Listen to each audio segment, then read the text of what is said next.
Right, what I'm going to do here is I'm going to show you how I would use PowerPoint to look for images. So first of all, on whatever device you are on, you would open the PowerPoint program. I then go to layout and make it blank. Okay, you've got a blank canvas then to start to look around on. If you minimize that, make it smaller, you can then go onto the internet and start to search for the artist that you want to look for. Here we go.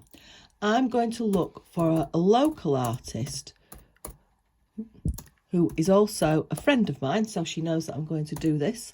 She gave me permission. She's called Anne Brooke. Okay, so a Brighouse textile artist. So I've put in her name there, I've typed it properly, and then there's a range of different websites come up to do with her. The top one, annebrook.co.uk, is her website. But first of all, if I go onto images, I can see an overview of the sort of work that the artist that I am looking for is using, or creating, should I say. Okay, I can then come back and go on to all.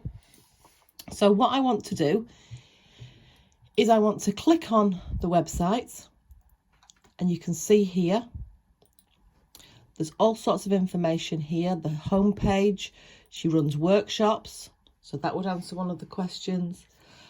She has a shop, she has other projects online. There are lots of different bits of information that you can access on this website. So it could be that you copy and paste different bits of images off there and put it into your PowerPoint. Okay, if you need to go back at any stage, you can use the little back button in the corner. So if I go back to the images, then what I can do is I can look for the images that I like. I can then right click, copy the image, click on my PowerPoint and right click and paste it in. Now if it doesn't paste first time, you can use one of the other paste options. And as I said before, you can click in the middle and move these images around really easily. If you want to resize it, if you want to change the size of it at any stage, do it from the corner, okay? Because what that does is it keeps the proportions the same. If you start to do it from the side, and here you could end up with it looking like a completely different image. So I'm going to go backwards 2 steps there to get my proportions right. And if I want to change the size, I do it from the side, the corner, sorry. Okay, so I would do that. I would then either click on the internet search or I would minimize my PowerPoint, either, to continue then looking for little bits. Now this here isn't the person that I'm looking for. So you've got to be aware that there are going to be other people with the same name. This isn't the same person. That's actually a piece of my work. So you've got to look really carefully and make sure that when you select the image that it is actually by that artist, because quite often there's things that are connected to the artist. So what I'm just doing very quickly, I obviously know which bits are Anne's pieces of work, so I will just quickly copy and paste those into here just for speed purposes.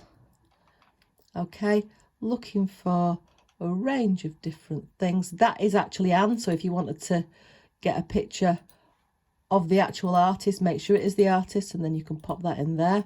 So again, that's a picture of Anne.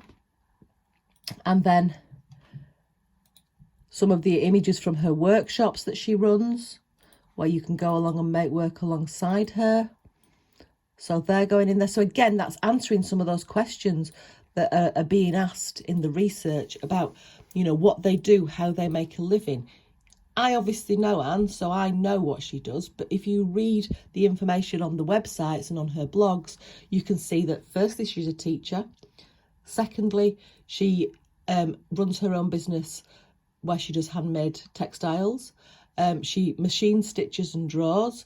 She does a range of different projects online with her Sew for the Soul hashtag.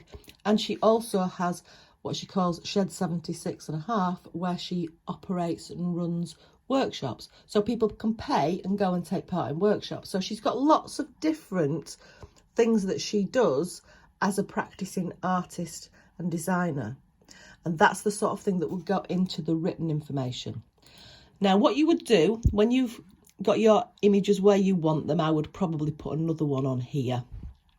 But you would then go insert text box, and in here you would make your text box.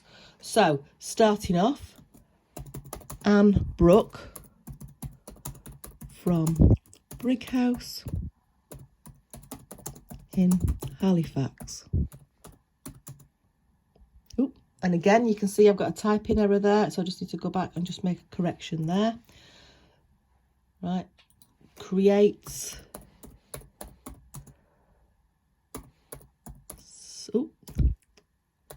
stitch collage pieces of textile art. Now obviously I would then, again going back, I've got some typo errors, so I'm going back to make those corrections. Really important that we check back at the work that we've done, making sure we've got capital letters in for people, etc, etc. I can now, if I want to, move some of these bits and pieces around. I can change where I've positioned things on here quite easily, which is the advantage of PowerPoint over Word. In Word, it starts to ping things around in different places and you don't have the same sort of control. Obviously, you can play around with font size, shape, style, colour, all of those sorts of things. But to me, the important thing is that you can move pictures independently, you can change your mind and you can rearrange things as you need to, okay? We're not after you doing a full PowerPoint presentation. This is about you getting maybe a maximum of 2 slides with smaller images that we can present on our page and that you can refer to for your drawing or your sampling, and then bits of information in the middle. So what I will do now is I will continue with this and I will show you the next stage when we get there.